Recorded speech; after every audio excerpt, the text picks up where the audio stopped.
Hello, we're just going to have a quick run through of how we can use a passive infrared detector with a Hikvision PTZ using a few different products.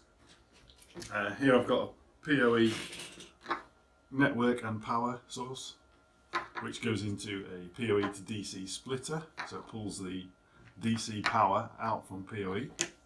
We then split that 12 volt DC, one to the camera and one to the detector. We've got another cable which goes from the detector's alarm output to the PTZ's alarm input, and we've configured the PTZ in such a way that it sits in preset position number 1, and when the detector detects infrared change, the PTZ will spin round to preset position number 2.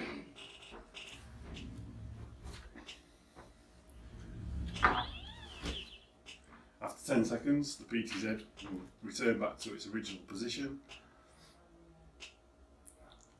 It should be in a second.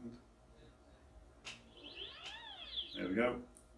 So every time the detector picks up any motion, the PTZ can look in its own blind spot behind itself.